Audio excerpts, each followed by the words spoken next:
It's Luke here for SimBoxx. Delighted this evening to be joined by the British middleweight champion, Denzel Bentley, too sharp. Denzel, how are we doing? I'm all good, thanks, man. And yourself? Yeah, all good, thank you. Aside from the football we talked about off camera, but that's neither here nor there. We'll get straight into Yeah, business. We're hot off the announcement, a brilliant show from Frank Warren, Queensbury Promotions, November 18th. You'll be defending that British title against Nathan Heaney. Denzel, I'm sure you're very excited by the news and very excited for the fight. yeah, no, man. I'm excited, man. I'm happy to be out.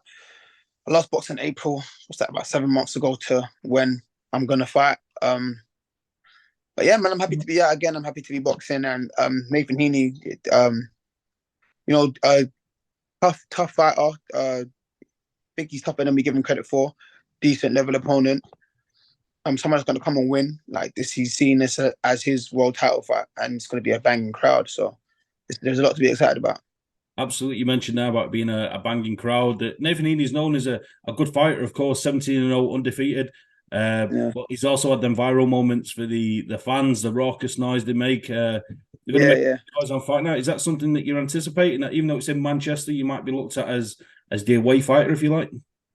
Yeah, no, most definitely. But that's all right, man. I mean, I'm looking forward to it. I'm excited. I want to see how I react to it. But I think it'll be good. I think there's going to be a crazy atmosphere, and I want to be in fights with that. But you know where that atmosphere is just mad. So I'm hoping he brings out a real big crowd, as big as he can, and he can put on a good show for them. And he's someone that fights for his fans, so he's gonna fight as hard as he can. And what I'm saying, he's just gonna put everything on the line. Absolutely. So looking at Nathan Heaney as an opponent, this is, with all due respect, a considerable step up for him at this point in his career. You've been there at British level, you defended that title, you've been onto the world stage and pushed back all the way. Is there a danger, Denzel, that this is him coming up and you could be, a bit stale that you've been there and done that? Does that give you extra motivation to make sure you go in there and do the job? Yeah, no, because it's like I need to get past him to move on. So I'd like to get past him and move on. I don't want to just be still and act like, oh, it's a given. Let me just go there, do my thing, and then, back to business. This is the business. Do you know what I mean? It's all part of it. This is the next step that I'm facing. So this is what I need to, get through to go to where I need to be. So I can't afford to take my eye off the ball or just be less focused or act like this ain't a serious fight because it all counts. There's not an exhibition. It counts. Do you know what I mean? If I don't go in there and win this fight or win in good fashion, then it doesn't really do me any good. So I've got to go in there and make sure I'm explosive and make sure I put on a proper performance. Absolutely. Now, I'm sure you can't give away too much about Nathan Heaney, but if you used to break him down, Denzel, from what you've seen, or I'm not sure if you are somebody that looks at opponents, but from what you know of Nathan Heaney, what you expecting come fight night? I mean, I would say his last fight against Jack Flatley impressed me. He showed quite a bit. He showed quite a lot because I wasn't sure how that was going to go, especially where looking at Jack Flatley a couple of years back, he got a draw with Troy Williamson, and Troy Williamson's a good fighter. So I thought Heaney might come unstuck there, but he showed quite a lot, man. He won comfortably. It weren't no close decision or could have gone either way. He won comfortably. He boxed off his jab well. He moved well, and yeah, man, he does a few things good. He just looked stiff, so we just kind of like criticize him a bit much because of the way he looks when he's boxing. It's not really conventional, but whatever he does is whatever he's doing is working for him. So I just got to be careful. I don't get thrown off guard by the way he shapes up and start thinking, oh, it's light work. Because then if he comes in and shocks me, I've got to readjust my way of thinking and get in the game. So I'm trying to stay locked in from the beginning. Absolutely. Now, am I right in saying that this wins you the Lord Lonsdale British middleweight title outright? Is this your third defence? Let's hope so, man. Your guess is as good as mine. I ain't got a clue, but I mean, he's got his title in the line, so I get to grab another strap. Um, through this fight anyway. So yeah, either way, I'm all good. So, Denzel, just before we move on, I'm going to put you on the spot. I'm not sure if you do predictions, but Denzel Bentley in a British middleweight title fight tends to mean it's going to be a stoppage. You predict another inside the distance victory come November 18th? Yep, that's me, man. My last few fights, I've predicted a stoppage for all of them, so that's what I'm going for. No need to change up now. I'm looking for the stoppage. I'm going to try and stop him, and yeah, that's what I aim to do. So, again, just looking at the card as a whole, promoter Frank Warren, Queensbury, the Magnificent Seven, 7 title fights ranging from world title fights, British titles, Commonwealths, Intercontinentals. It's a real throwback feel to this card, isn't it? You know, there's not that one superstar headliner, you know, like to the Tyson Fury and Anthony Joshua, but they're all real good fights. A proper throwback card. Yeah, no, 100%. I didn't even expect it when it came out. I was like, oh, there's some good fights in it. So I'm excited to see those fights in the card as well. I mean, I won't be able to see all of them, but I'm excited for the card, man. I think it's gonna be a great night. The card is solid. 7 title fights, and they're all good level title fights as well. Like you said, in the continental titles, international titles, world titles, British titles, world title eliminators. It's just crazy. There's back to back, you know, good fights on that card. So I'm looking forward to it, man. I think it'll be a good night. Absolutely. And just a quick one, Denzel. A lot was made that a potential fight between you and Hamza Shiraz was going to be next with the British title. Obviously, you've got Nathan Heaney. It looks now like Hamza might be fighting Liam Williams, which in of itself is a good fight. So how close was the fight between you and Shiraz? How close was it to being made or potentially being made? It wasn't close at all. There was no discussion, if I'm being honest with you. Okay, yeah. Interesting. It just seems to be on the tip of Frank's tongue at any opportunity because it's an in-house fight. You'd feel like it was at some points. It's been quite logical. Yeah, I think that's one for the future. I think Frank's got his business hat on. Me as a fighter, I want to do it like today, but Frank's got his business hat on, and he's thinking, you know what?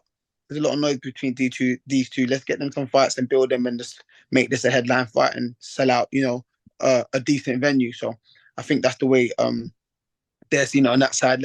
And that's all right. I'm all right with that. Let's just keep winning our fights and doing what we need to do. I mean, if we do fight after our next respective fights, then it is what it is. I mean, that would make it bigger than it was if we was to fight now. So however way it goes, I don't really mind. But I think it's one that we're trying to get at least a world title eliminator on it. Do you know what I mean? So the winner fights for world title, I think it will be beneficial for both of us. Absolutely. You know, if that fight with Hamza Shiraz and Liam Williams comes off, be a very fan-friendly fight. Who would you favour in that one? Williams hasn't really looked himself to me since he boxed Andrade. Do you know what I mean? I think that fight took a lot out of him. He's been shooken up a couple of times. Chris Eubank put him down a few times with a jab, and Hamza's got a good jab. In his last fight, I mean, he stopped the guy in 3 rounds, but the guy hit him with a jab, and it kind of shook him up. So I don't know, man. If you get the Liam Williams that was on that run all the way up to from when he beat Heffron to before he fought for the world title, that Williams wins. But I think that Williams is gone. I don't think he's that guy no more. So I think I'd favour Hamza in that fight. I think stopping him is probably a bit harsh because I don't think Liam Williams has been stopped before. So I just think Hamza wins. Interesting. You know the name you mentioned there, Mark Heffron. It's a bit off subject, but since we mentioned him, his fight with Jack Cullen stopping him in 3 rounds. That was a madness, surprise, wasn't it? I did not expect that.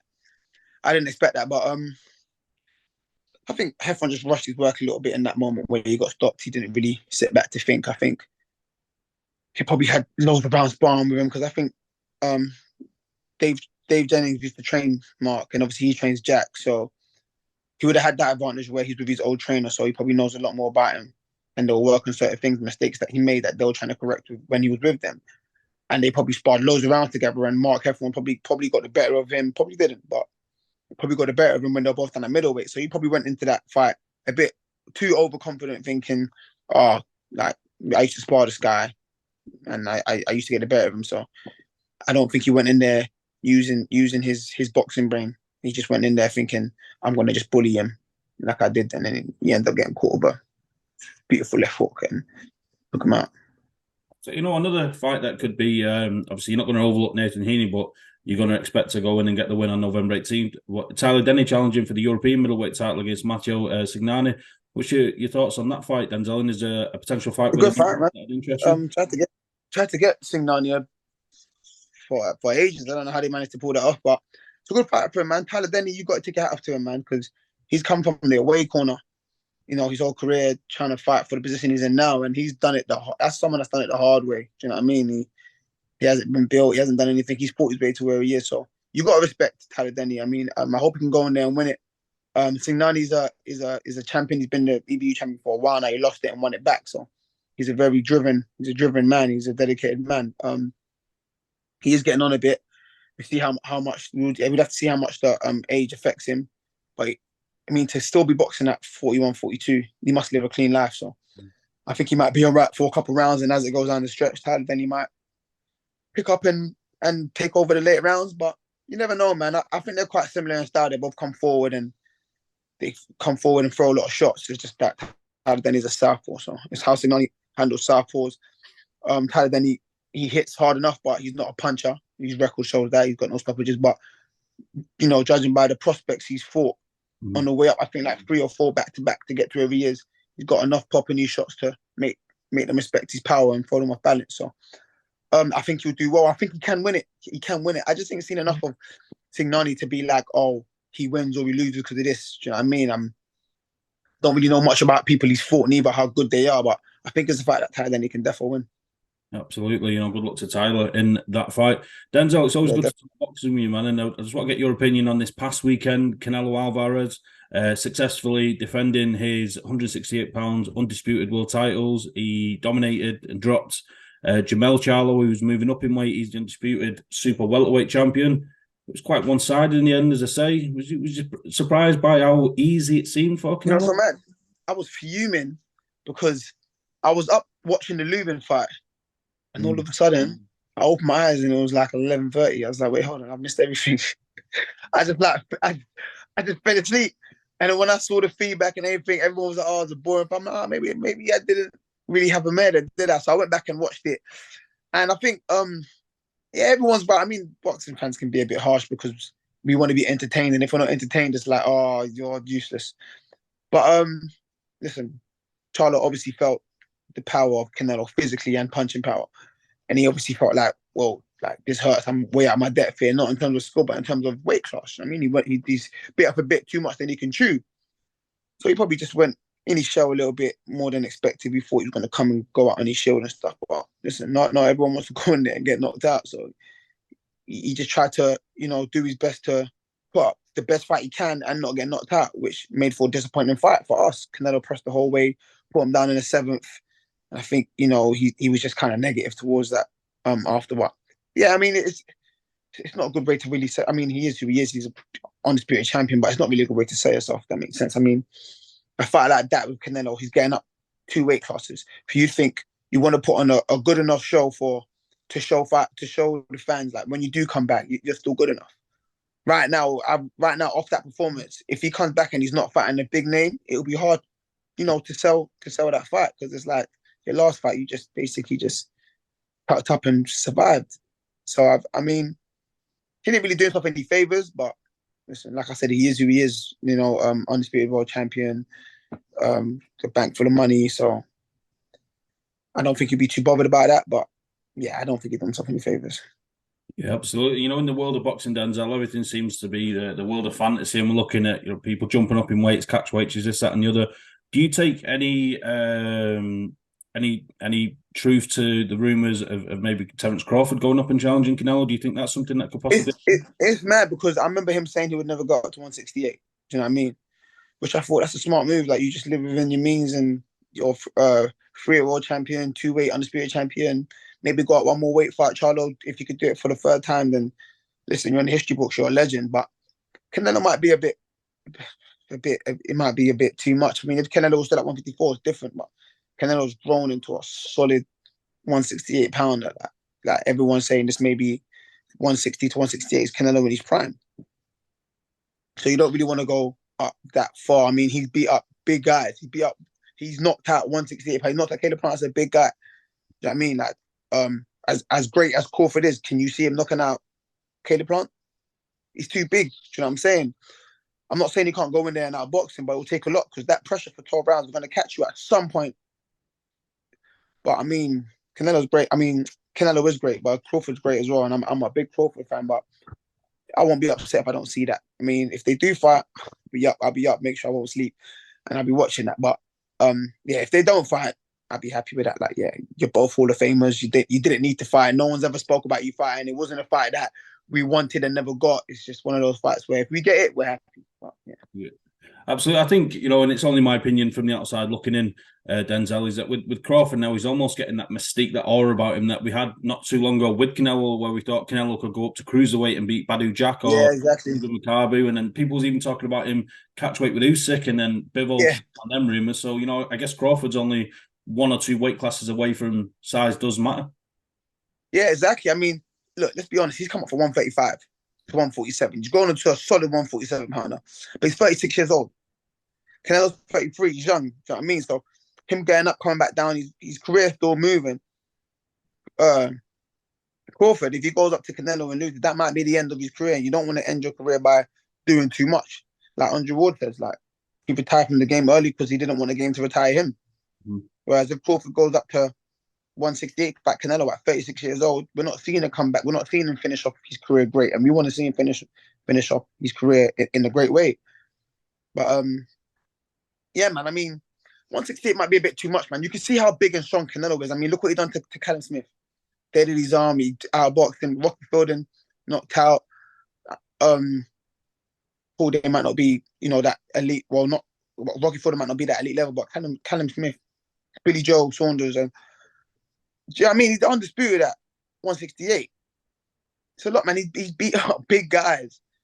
I'm not saying Crawford doesn't do that. I mean, in sparring, yeah, they say he spars heavyweights and all these things, but it's different, man. I mean, if he does go up there, I hope he could do it. But like you said, that aura about he can go to any weight and beat these guys. I mean, yeah, you're right. He's 1 or 2 weights from that weight matters. I mean, even 160 might be a bit too big of a jump for Crawford, let alone 168. But he's probably thinking we're the same height. We're not really that much different, in stature. But yeah, 154 should be his limit for me. Just to close off on that, do you think it could be the potential with Crawford, the fact that maybe Spencer was his first real big payday? He's got all the accolades in the world, two-weight undisputed world champion, three-weight Yeah. world champion, but he's never really been that megastar. People in boxing know how good he is, but that doesn't necessarily translate to big paydays. Do you think that that's maybe the urge to go up and fight a Jamal Charlo, or again we mentioned Canelo in a fantasy fight, but do you think that's what could be the I urge? mean, I think the Jamal Charlo fight came from their dispute. They had a bit of back and forth, and it was like, you know what, I'll come and fight you next after I beat up your boy, kind of thing. But you're right. I mean, the massive payday probably made him think, oh, this is good, man. Like one fight, and I'm getting all of this. I mean, he was getting money anyway. He's been a millionaire for a long time, but no, he wasn't getting the paydays he got for Spence. But I think he wants to try and be undisputed one more time, and with one fight. And the only person he could do that with is Canelo, because that's the only person that's higher than him in weight. Because he's not going down in weight. That's higher than him in weight. That's an undisputed champion. Jamel Charlo isn't an undisputed champion no more. So it would take him 2 fights. And I think he's trying to retire soon. So he doesn't want to have 2 fights to be undisputed when he's looking to retire. And if we're being honest, Crawford versus Tim Tszyu doesn't do numbers like he'd want it to. So he doesn't really want to take that fight. I mean, for the numbers that he could potentially get if he just fought Charlo once for undisputed, going for history, another undisputed champion back to back. Do you know what I'm saying? And that would be history in itself, being a 3-weight undisputed champion and doing it in your first fight, moving up to a division. That would be history in itself. So I think all of that has made him think, oh, I don't want Charlo no more, because that's not, the whatever it is, the prize. But if I go up to Canelo, then it's straight for undisputed, and he wants to retire soon. So yeah, I think that's why. Interesting. So from looking back to looking forward, Denzel, big matchroom card this weekend, and headlined by Leigh Wood and Josh Warrington. We'll get into that fight in a second. But on the undercard, there's going to be Linus Udofia, a guy you know very well, and Kieron Conway. They're fighting in a final eliminator for your British title. So I'm sure you'll have one eye on that fight. I think I've been sparring Linus for this camp, so I'm hoping he goes in there and wins, and does what he needs to do. I mean, I think he's generally better than Kieron Conway anyway. Kieron Conway's decent fighter. I don't think he's. I don't know. I don't think he's as good as Linus. I've never shared a ring with him or anything, but just looking on the outside, I mean, Linus is a good fighter, especially that sparring all these rounds with him for this camp. I think he's a very good fighter, and I think he has a lot of skill, and he has a lot of things he could do compared to Kieron Conway. Kieron Conway is a good, he's a good fighter, but he's good at just doing what he does. Whereas Linus carries a bit of power. He's got good movement.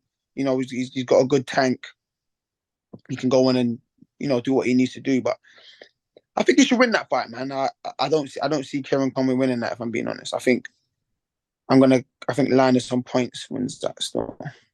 Interesting. I think that's quite an interesting setup there. Obviously, I've seen it on social media that since you guys fought, that you've sparred well, and you kind of amicable, and maybe more than amicable. But that you've had that great fight, you got the victory, then you've sparred together to help him in a final eliminator for your title. So if it comes around full circle, and you guys fight again, it's an interesting aspect. That I mean, everyone's got options. That's not the only way to go. Yeah, you know what I mean, I think he's got a WBA international title on the line for that fight, so he'll be ranked with WBA. So it depends if he wants to just build on those rankings and try and get a world title show and eliminate or something like that, or maybe if I fight Heaney and get to keep this, then I'll vacate, then he can go back round and fight for this. I mean, there's options, or I can build on my world ranking and try and get another world title shot. I mean, no one's static right now. No one really. It's not a fight that we both need to move forward, if that makes sense. If it was the fight we both needed to move forward, then it's like, listen, we got to do it. Do you know what I mean? But I don't think neither of us in that position. I don't think it's a fight that we both need. And rematching this early when we can probably rematch later for like a bigger prize probably makes more sense. So, I mean, I'm not thinking about fighting Linus for now because I feel like we both, after our next fights, we both got options to move forward and to still be in good fights. This isn't the only fight that's, set out for us after. So I ain't even thinking about that. Absolutely. I mean, I was just thinking like Anthony Joshua, to be honest, Denzel. The first time was so nice. We had to do it twice. Had to do it twice. Yeah, no. That's my guy, man. I mean, if we fight again, it would have to be, quite worth it. Yeah, it'd have to be worth it. That's class. And I'll probably speak to him about it first rather than just be like, yeah, next. You know what I'm saying? Yeah, absolutely. But in the main event, Denzel, Leigh Wood, Josh Warrington, it seems to have all the ingredients for a fight of the year contender, a British classic. Really excited to look and watch that fight. Is it something you're going to keep an eye out for? Yeah, I'm definitely going to watch that fight. I think it's going to be an interesting fight. Damn, how do I see this? I think Josh Warrington hasn't really looked good in these last couple of fights. I don't know what it is.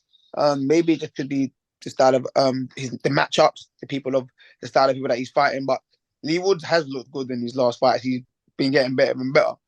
And he's growing in confidence as well with this world title. You know what I'm saying? He's got this confidence. He's got the backing of his hometown. You know I'm saying he's got his new team. He's been for a while, and Ben Davison and that, and he believes in them, and they believe in him. So it's giving him them extra percentages to push and get better. Like his mentality is probably a winner's mentality now, where before it was like, I'm just trying. I think I can see him boxing similar to how he boxed Lara the second time. Josh Warrington's is a pressure fight. He's going to come and throw 100 shots at a time. So you don't want to get stuck in between that and just start trading with him because that's his game. Unless you're going to hurt him, which we've seen him get hurt. They can both get hurt. We've seen them both get hurt. But I don't think it would be smart for Leigh Wood to stand there and start trading with him. And I don't think Ben would advise him to start pushing him back early. You probably tell him boxing first, see where he is. When you see him fade, and then you start pushing him back and going, for that stoppage, essentially. So I can see him trying to stop Josh Warrington late, and I can see Josh Warrington just applying the pressure and just, trying to wear him down and hurt him and just be relentless with him. Absolutely. We look forward to that fight. Just lastly, to touch on Denzel, he was down at the media event he had yesterday, Dan Aziz against Joshua Buatsi, another potential British classic. When we say these fights have all the ingredients needed to make an instant classic, that's certainly got a fight that's got the British boxing fans excited for. I'm sure you're looking forward to it yourself. Yeah, most definitely, man. I mean, at first I didn't even want to see them fight because they're both my guys, but now it's like, it's on now, and I'm just getting excited about it. I'm just like, you know what? It's gonna be a serious fight. Like, it's one of the fights, like I was saying earlier, like I ain't even tried to ask for tickets. I just bought them straight away. I'm like, this fight deserves my money. The whole card. You got Isaac and Lawal as well. Isaac's my guy as well, so I would have been supporting him anyway. But it's one of them fights where I just bought a ticket. Like, yeah, you know what? Yeah, I need to be there. I ain't waiting until fight week to see if you can get me a ticket. Absolutely. So with obviously Joshua Boatsi, who's with Matchroom originally, he come from the Olympic background. He had the head start, if you like, in the pro game. He's obviously went in there and done the results and put the hard work in. I don't want to discredit him in that way, but I think with Dan Aziz, he's come up the hard way, and the old-fashioned way, similar route to yourself. And I think only 2 or 3 years ago, this fight would have been a million miles off happening. But Dan Aziz, I think that's a reflection of how well Dan Aziz has progressed. That you had Joshua Boatsi domestically, Anthony Yard, Lyndon Arthur, Craig Richards that was getting the bigger fights, and Dan Aziz has put in the work, and now he's on the big platform getting the big fights. And I think it's a reflection again of the work that he's put in. Yeah, most definitely, man. It's definitely a reflection of the work that he put in and the dedication. Because to my knowledge, Dennis wasn't a good amateur, but as a pro, he's won every single title there is to win out there possible. The only thing that's missing is a world title. That's crazy. Imagine just saying you won every single title out there and then you win a world title. Like, what a career, what a testament to, his character and his dedication and the work he put in. But what you said earlier, I agree with that. But then I started thinking, I think it's been hard for both of them. Do you know what I mean? I mean, it's not like Josh just won a ABA title as a junior and then he got picked up by Eddie Hearn or someone. I mean, like to go to the Olympics and medal, that's very to qualify for the Olympics, go there and then medal. That's hard in itself. So they both had a hard journey in that sense. But as a pro was where it's seen in it. That's where it's in the limelight. And he was in the limelight early, and Dan's grinded to get to the limelight. And I'm not taking away nothing away from Josh saying that he ain't grinded, because he grinded, but just when no one could see in the amateurs, and Dan done it when no one could see, but in the pros. So it's like he's not even earning anything. He's it's a real struggle, because now it's like I'm in the paid ranks and I'm not getting paid like I need to be. So it's just that hunger, and I think his hunger has got him there. Whereas Josh had it early, he got signed, he got picked up, probably got, I don't know, maybe got a massive sign-on bonus that can make you a bit like, yeah, I'm good. I don't need to rush. I can take my time and pick what I need to do and all these things. And it's probably made him to the public eye a bit stale. It's like, oh, we haven't seen you fight yet. Like, we ain't even fought for a world title before the next Olympics went past. And a lot of his teammates did, like Okoli or Joe Cordina, or the ones that weren't good enough just weren't good enough. But we all believe Josh is good enough. That's why people like he should have fought, if not been a world champion by now. And Dan's just grinded and just been like, you know what, I'm getting there. So now they've managed to meet, because one's just forced his way, booted down all the doors, and the other just kind of took his time and made sure the time was right for him. And now it's, this is where they both are. So one put their time and one said, yep, I ain't got time to waste. And now they've kind of caught up and they're just at this level fighting with each other. Absolutely. Denzel, am I able to push you for a prediction there? I know you said they're both your boys, but am I able to get you to split They're both my guys, and they'll push me for predictions all day yesterday, man. I mean, look, they're both my guys, but like Dan's my brother. Like that's from the debut till now. Came Vegas and traveled with me everywhere. Like, that's my guy. So I'm Team Dan, but I'll be happy for whoever wins. You know what I mean? It's not a personal thing. Them two are mates themselves. But like, if Josh is fighting anyone out, any other light heavyweight in the world, I'm Team Josh. But right now it's like Dan. I'm in the gym with Dan. That's what I got to root with. That's what I got to side with. Bless. Denzel, it's always a pleasure to talk boxing with you. Is there anything you'd like to add before we wrap up? Yeah, no, I'm joking. No, no, I'm all good. You lot tune in November 18th on an explosive performance. So stay tuned, man. We look forward to it. Denzel, thanks for your time. Nice one. Thank you, man.